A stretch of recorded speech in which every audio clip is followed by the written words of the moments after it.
In certe città è la fama storico-culturale a elevare la propria squadra di calcio. Ci sono poi casi opposti, dove sono i risultati sportivi a dar lustro a città fino ad allora poco conosciute.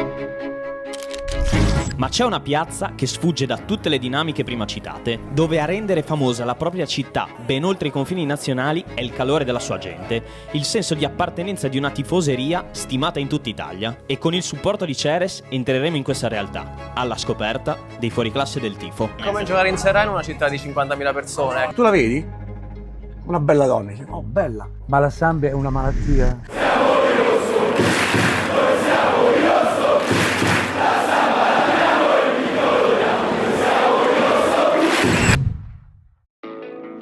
Dopo anni che cercavo di venire a raccontare questa piazza, ce l'abbiamo fatta, siamo a San Benedetto, città di mare, gente di mare, grande tifoseria. Ci aspettano più di 24 ore in questa città per scoprire cosa porta una città così piccola a fare dei numeri così impressionanti e rimanere legata a una squadra che negli ultimi anni ha avuto una marea di fallimenti e che sembrava avere disilluso un po' tutti i tifosi, ma nonostante questo la piazza risponde sempre presente. Io voglio capire il motivo per cui questo attaccamento rimane. Facciamo un giro per la città e proviamo anche a confrontarci un po' con quelli che sono i personaggi che possono raccontare questa storia. Affacciata sull'Adriatico, nelle Marche meridionali, per secoli San Benedetto fu un piccolo villaggio di pescatori e contadini, che solo alla fine dell'Ottocento conobbe un notevole sviluppo grazie alla pesca e più tardi al turismo. In questo contesto iniziò a diffondersi anche il gioco del calcio. Infatti l'Unione Sportiva Sanbenedettese nacque ufficialmente il 4 aprile 1923, frutto della fusione di 3 piccole società locali.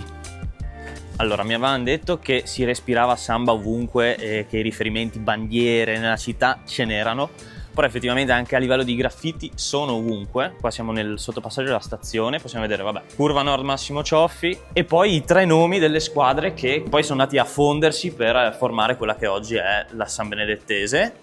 Fortitudo, Serenissima, Forza e Coraggio e di fianco uno dei primissimi loghi della Sanbenedettese. I primi passi del calcio a San Benedetto non furono semplici, perché banalmente mancava il campo.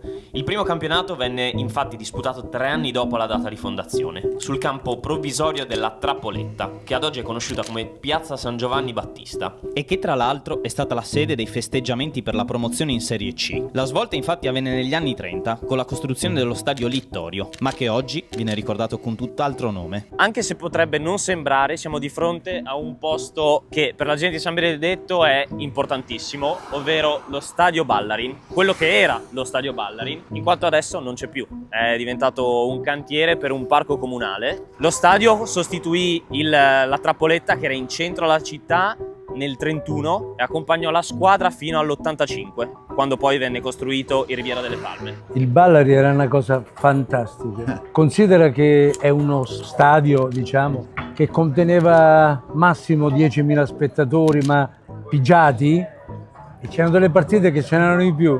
Si attaccavano pure sui pali della luce per vedere la partita. Erano anni fantastici. Gli anni del dopoguerra e del Ballarin proiettano finalmente la Samb sulla mappa del panorama calcistico nazionale, grazie anche alla gestione del presidente Domenico Roncarolo, che, consapevole delle risorse limitate, comprese che solo unendo la squadra alla marineria locale la Samb avrebbe potuto navigare verso sogni più grandi. Allora, tu considera che San Benedetto era una città marinara tra le prime in Italia, quindi avevamo tanto peso a livello marittimo. Il prodotto venduto all'ingrosso, all'asta, gli armatori collaboravano con la società sambenettese, gli davano una percentuale della vendita del pescato. Tanti calciatori facevano parte della marineria e da qui nasce il legame e quindi il sostegno. Qua sono partiti dai marinai che tornavano per vedere le partite. Qua La veramente pressione del...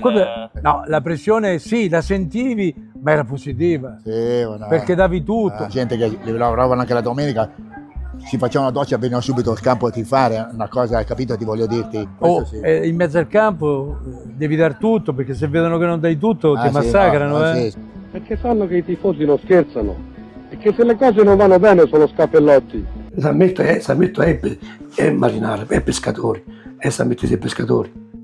Con l'aiuto della comunità la squadra diventa sempre di più espressione diretta del tessuto cittadino, con marinai e pescatori primi tifosi e mecenati. La Samb nel 56 vide la prima storica promozione in Serie B, categoria mantenuta per 7 campionati consecutivi. Il ciclo della prima cadetteria si interruppe nel 63, ma non l'entusiasmo della sua gente. Le domeniche al Ballarin erano ormai diventate una questione di fede e identità collettiva, che vissero uno dei suoi picchi massimi negli anni 70, anni in cui, grazie ai gol del bomber Chimenti, la spinta sulle fasce di Ripa e Basilico e quella sugli spalti dei primi gruppi organizzati, la Samb torna in Serie B, sfiorando anche la Serie A. Ballarin è una cosa che non le dico. Ballarin. Noi quando andavamo dentro eravamo come gli indiani, c'era 1,5 metri di distanza tra il campo e la rete di cinzione dove stavo io. Vi sentivamo respirare. Una cosa grossa. E crollava. Il magazziniere, che era un signore, si chiamava Paci, povero Paci, che lui faceva magazziniere, Benedetto del campo. Allora lui si metteva sempre sotto, prima del sottopassaggio, e lui mi diceva: allora Gregorio, mi chiamava per nome, allora Gregorio, Paci, oggi facciamo esplodere il Ballarin, gli ho detto, lo facciamo diventare il piccolo grande Maracanã del Brasile. Anche prima era così, ai tempi di quelli, anche negli anni 40, 50, è sempre stato così, è sempre stata la Fossa dei Leoni. E veniva qua, ragazzi, tremava, Nicola, e anche gli arbitri. Sì, avevano paura gli altri. Però il boom, il top come è stato negli anni 70 agli 80. E leggendo ti fa proprio sempre di più innamorare, dire cavolo, era meglio che nascere un po' prima per viverlo, perché era veramente un altro pianeta. E quando c'erano le partite importanti c'erano i tifosi quasi attaccati al campo, che per mettere soggezione al guardaline con gli ombrelli andava là e puncicava la schiena oppure sputava, quindi nel senso adesso non si potrebbe fare più, nel senso, certo. Però prima c'era questa sorta di regola del Ballarin che chiunque entrava non riusciva. Ma era un ballare che si respirava, cioè in quegli anni lì tu non potevi fare a meno di andare allo stadio a vedere la Samb, cioè, poi andavi in curva e rimanevi lì. Una volta che poi ti appassioni per il tifo, per le tante trasferte fatte, non ti si leva dalla pelle, capito? Ti rimane dentro e non va via, non c'è niente da fare. Gli anni 80 e 90 furono l'epoca d'oro del tifo in Italia. Nella gradinata sud nascono gli Ultras Samba, l'Onda d'Urto e i Fedain, che cominciarono a portare colore e organizzazione al tifo della Samba. Eppure, proprio nel mezzo di un entusiasmo contagioso, la città dovette fare i conti con la più grande tragedia mai avvenuta in uno stadio italiano. Siamo nel 1981, in verità qua si stava festeggiando una promozione quando in Curva Sud scoppiò un incendio che causò più di 160 feriti e purtroppo anche 2 vittime che vengono ricordate qua in questo murales, che rimane tutt'oggi una ferita aperta per il popolo di San Benedetto. Certo, purtroppo c'è stata quella disgrazia, questo bisogna ricordarlo. Le 2 ragazze che veramente il pelo Eri presente quel giorno? Sì, mi ricordo, portavo le scarpe per Splatillas con le Levis, ho sfilacciate sotto, ho messo un po' fuoco. Purtroppo queste 2 ragazze ci hanno lasciato la vita. Questo non si deve mai scordare, le sambettesi non sono mai scordati i sambettesi di queste 2 ragazze e di questa tragedia. Chiaramente la tragedia e l'incendio ha messo in risalto problemi strutturali dello stadio e quindi si è scelto 4 anni più tardi di costruire Riviera, dove gioca attualmente la San Benedettese, abbandonare il Ballarin nell'85 e nel 2024 è stato convertito a quello che sarà un parco comunale, non diciamo con l'approvazione di tutti i nostalgici della San Benedettese, ma sarà questo il destino del vecchio Ballarin. L'epoca dopo il passaggio al nuovo stadio è segnata da un lento declino che culminerà nel 1994 con il primo dei 6 fallimenti negli ultimi 30 anni. Ma nonostante diverse ripartenze che hanno fatto sprofondare la squadra fino all'eccellenza marchigiana, la gente ha continuato a star vicino alla propria squadra. E per comprendere meglio questo senso di resilienza e attaccamento, conosco solo un modo, che è quello di immergersi per 24 ore nel giorno della partita con la gente del posto. A Match Day abbiamo incontrato nei giorni scorsi Alessio, che mi segue, un ragazzo della community, mi ha regalato la sciarpa del suo gruppo, la maglietta che indosso, che è quella celebrativa del campionato di quest'anno, degli sticker, ma soprattutto mi ha invitato a pranzo oggi con la propria famiglia. Quindi noi non possiamo presentarci a mani vuote, un paio di birrette gliele portiamo e possiamo veramente dire di immergerci in quello che è il tifo della Samba per 24 ore in un vero match day. Pranzo con la mamma, spettacolo. Come ci siamo movimenti in città? Un macello. È il tipico tuo prepartita, quale sarebbe? Io perché con i bambini andiamo sempre a mangiare la mia mamma, sì, Ok. fisso. Poi dopo il bambino me lo tiene mamma e io vado alla partita. Di qua si respira un'aria. Se tu hai vinto il campionato, è come se ancora non hai vinto niente. Cioè c'è proprio quella voglia, ogni partita è... Poi noi viviamo di questo. Qua vedrai è tanta roba, la curva, tanta roba di stimoli, tanta roba poi centrale. Spingono tutti. Ma spingono tutti. Dal 96 al 2012 ho vissuto tutte le mie estati a 20 km da qui. 16 anni in cui non vedevo l'ora di arrivare al mare tra queste colline marchigiane, ma soprattutto tornare a mangiare le olive, che a San Benedetto sono rigorosamente di carne e non ascolane, e i cremini, pazzeschi, crema pasticcera fritta. Vado all'assaggio? Vai, tanto vuoi che scottano? Una poesia questo. A posteriori è incredibile che Alessio, dopo avermi scritto per mesi su Instagram di scendere a San Benedetto, abbia avuto così tanto a cuore la sua terra e la sua squadra, tanto da portarmi a pranzo con la sua famiglia, per farmi capire ancora meglio il senso di appartenenza che c'è da queste parti, e soprattutto per farmi parlare con la persona che l'ha avvicinato alla curva, che a differenza di quello che solitamente succede, non è stato il papà. Qua ci mangia tutta la squadra San Benedettese, mi sa. Da piccoli portavo loro allo stadio, pioggia, neve, evento, sempre tutte le domeniche. E anche per le trasferte. In curva. In curva, sempre in curva. In curva chi ce l'ha? La curva perché a me piace cantare con le bandiere, mi piace. A mezzogiorno si faceva pranzo perché noi alle 2 andavamo allo stadio. Com'era una volta rispetto adesso? Adesso non lo so, ma quel tempo dei Gaucci era una bolgia. Sì. Gli anni di Gaucci, storico presidente anche di Perugia e Catania, riportarono momentaneamente l'entusiasmo in città, ancora ferita dal primo fallimento. Sotto la sua gestione la Samb dalla Serie D torna nel professionismo, passando dalla C2 con il playoff storico contro il Brescello, con l'esodo dei propri tifosi al Tardini, fino ai playoff per la Serie B. E quando lasciò la Samb, la squadra ripiombò nel baratro. Negli anni 2000 la Samb non rivedrà mai più la cadetteria, sprofondata in una snervante altalena di delusioni e resurrezioni dopo i fallimenti del 2006, 2009, 2013 e 2021. I fallimenti li abbiamo visti tutti quanti come delle catastrofi, purtroppo, perché ci hanno sedotti e poi abbandonati. Noi come tifosi ci crediamo ogni volta, se vediamo qualcuno che viene qua con la voglia dice forza Samb, noi tifosi siamo come il mare, nella Sambettese anche da una paglia va. Questo attaccamento alla squadra non muore, è un qualcosa che noi abbiamo dentro. Quindi, anzi, forse per assurdo tutte queste vicissitudini ci hanno temprato, per cui non ci abbiamo paura di nulla. Però il nocciolo duro della curva e l'amore per la squadra è rimasto sempre intaccato. È come se ci fosse un nocciolo interno sempre infuocato che non si spegne mai.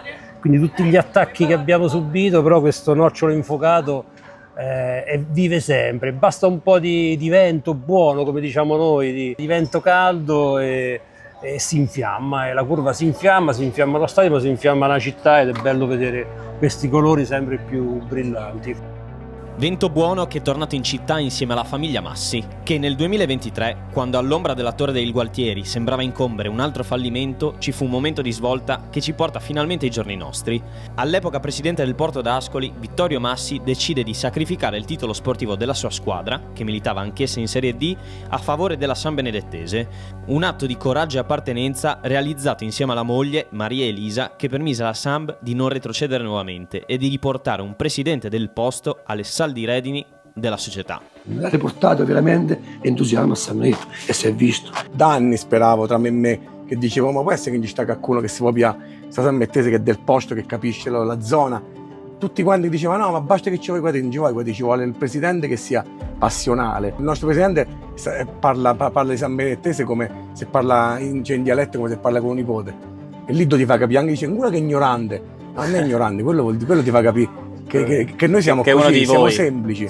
Quando lui ha preso la presidenza, ha fatto una campagna, ha portato le sciarpette a tutti quanti i bambini delle scuole, dalle elementari alle superiori, del motto Uniti si vince, per richiamare la gente, le famiglie a venire allo stadio. Ha funzionato, effettivamente ha funzionato. purtroppo vabbè tanta gente lo critica perché dicono è troppo tifoso, è troppo poco presidente. Sì, perché se tu lo senti parla proprio sanbenedettese stretto. Sì. Guarda, Cioè, che anche noi facciamo fatica a capirlo ogni tanto.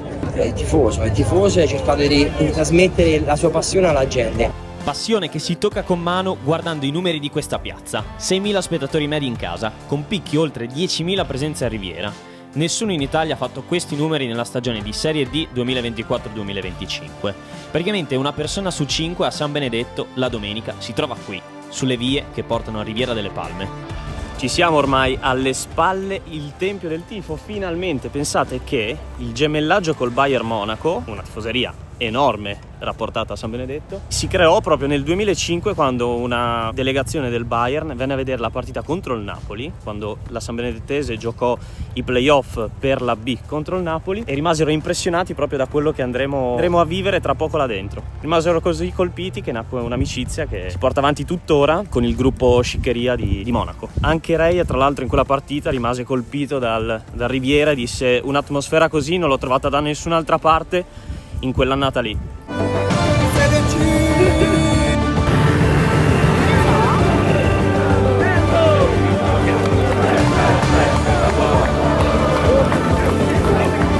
È ovvio che magari una partita di cartello te le possono portare queste 10.000 persone, ma il fatto è che ogni domenica è così. Cioè ogni domenica noi arriviamo a 5-6.000 persone, parliamo sempre di un campionato dilettantistico come la Serie D, su un territorio di 50.000 abitanti appena, che ogni 4 anni ciclicamente purtroppo ha dovuto vedere la sua squadra fallire e poi rinascere. Quindi c'è anche una resilienza non indifferente da parte del popolo sanbenedettese. È una resilienza che c'è dentro, cioè non hai bisogno di qualcuno che ti dice oh devi andare alla partita eccetera, perché passi davanti allo stadio, lo vedi, è così bello, è così imponente che ti viene automatico, cioè ti viene proprio la voglia viscerale di entrare, andare, aiutare quei ragazzi che stanno lì, che cercano di portare in alto anche il nome della tua città. È un qualcosa proprio che senti dentro. Beh, e tu nonostante i fallimenti non hai mai pensato banalità di cominciare a tifare il Milan per avere un po' più di stabilità emotiva e non vivere di delusioni? Nemmeno per un secondo. Cioè non ce la fai proprio, perché cioè, è veramente il primo grande amore.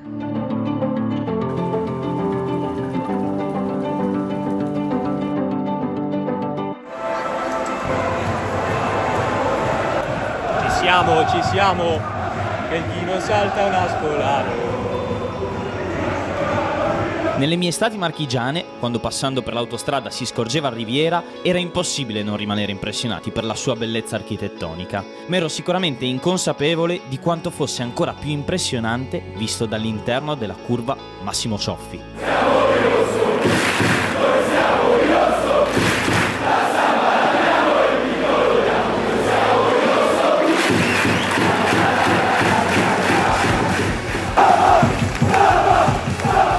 Sono bastati veramente pochi minuti per partorire un pensiero che penso sia condiviso da tutti gli amanti del tifo. Ti dico la verità, la San Benedettese in Serie D è una bestemmia, non si può sentire.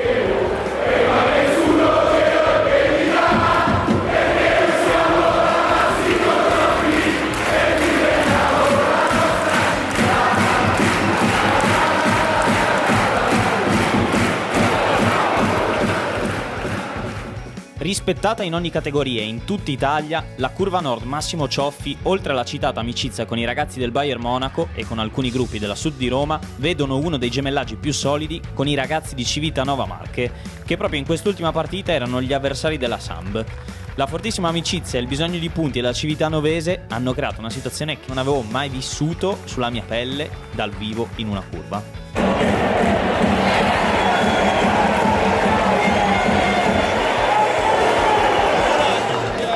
Allora, penso che stiamo vivendo una delle partite più strane che si sono viste in questa curva, ovvero gemellati devono salvarsi e in cui i tifosi della San Benedettese tifano l'altra squadra. Non hanno esultato al gol e si stanno lamentando con l'arbitro perché non è stato fischiato un ipotetico rigore per la squadra avversaria. Va così, però il tifo c'è.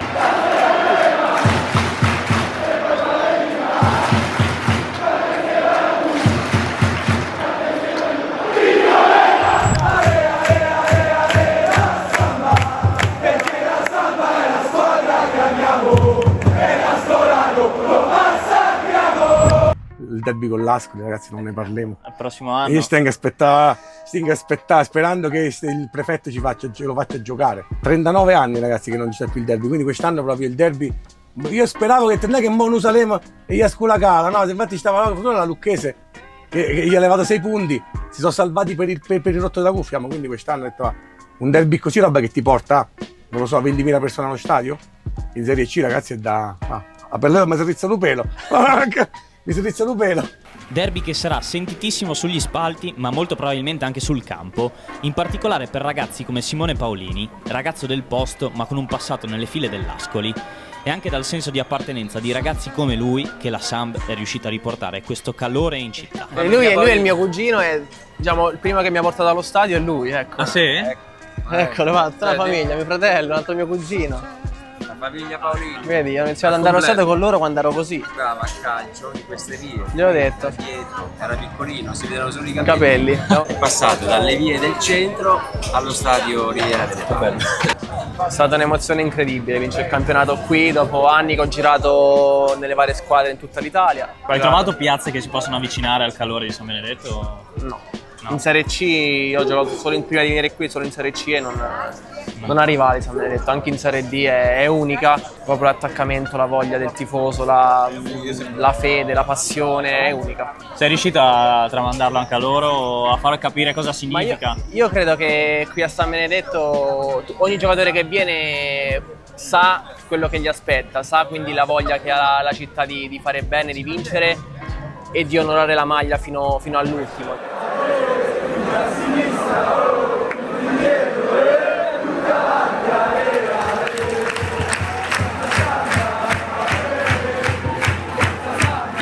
Tifosi, calciatori, commercianti, il porto, lo stadio e pure in famiglia. In queste 24 ore col rosso-blu addosso ho fatto il massimo per immergermi e connettermi con ogni aspetto di questa città. Ma per completare davvero questo viaggio e ritenermi soddisfatto, mancavano ancora 2 momenti essenziali. Almeno un boato vissuto dalla curva.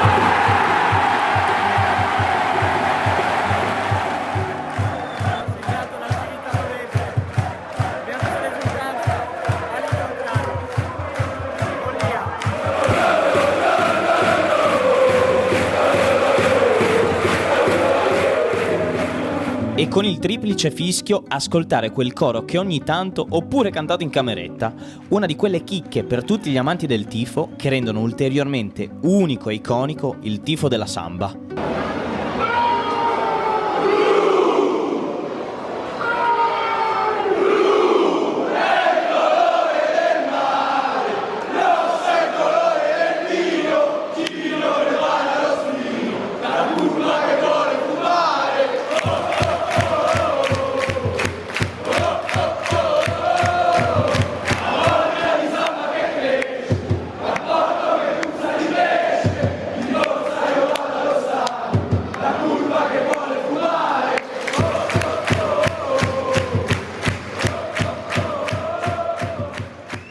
Ma cosa abbiamo visto? E io non mi sarei mai aspettato una situazione così tanto schierata all'incontrario. Mi aspettavo un tifo un po' più rilassato, ma paradossalmente è stata una cosa iconica che ricorderò per sempre. Comunque lo stadio clamoroso, acustica incredibile, quando saltavano ed eri nell'ultima fila ti vibrava il pavimento sotto i piedi e avevi un attimo quel sentore che potesse venire giù tutto, a dimostrazione di una curva che è veramente tanta roba. Tra l'altro si può ancora vedere quando il Riviera non aveva la copertura, che c'è la vecchia scritta Tempio del Tifo, che si vede là. Quella era la vecchia, questa è la nuova con la copertura. Esperienza, tanta roba. Ho aspettato tanto a venire a San Benedetto, ma forse ne valse la pena. Ripercorrendo l'avventura della San Benedettese Calcio, appare evidente come squadra e città siano legate da un vincolo indissolubile, un rapporto di identità reciproca che va ben oltre i confini dello sport. La Samb non è soltanto la squadra di San Benedetto del Tronto, è il simbolo della marineria locale, la valvola di sfogo di un popolo che, come scriveva Guido Piovene nel suo celebre viaggio in Italia, gli ardimentosi pescatori di San Benedetto si spingono dovunque, dall'Atlantico all'Artico, in Islanda fino in Giappone. Sono così diversi da tutti gli altri delle Marche da costituire una specie di colonia e di razza a parte. Fantastici, violenti e pronti alla rissa. Un'indole fiera e con un'energia che si è incanalata e trasmessa nell'incredibile attaccamento alla Samb, rendendola il collante sociale di un'intera comunità. Cioè, da quando sei piccolo la passione per San Benedetto, per contribuire e fare il tuo ti viene trasmessa proprio come una cosa naturale. Ognuno col proprio lavoro è una cosa che porta avanti. È come una rete per rimanere nel contesto, quindi ognuno fa la sua parte. Quindi diciamo che è un lavoro di squadra che proprio ci viene cresciuto. Non a caso, durante la festa per la promozione in Serie C, i propri beniamini sono tornati dal mare, come i pescherecci dopo le lunghe battute di pesca atlantiche, come a dimostrare che la Samb è sempre stata lo specchio della sua gente. E oggi, chiunque voglia comprendere l'anima di questa città adriatica non può prescindere dal vivere almeno una volta 90 minuti a Riviera delle Palme. Dice mio nonno, tutto il mondo può girare, a San Benedetto devi tornare. E purtroppo questa è una cosa che mi è sempre rimasta impressa.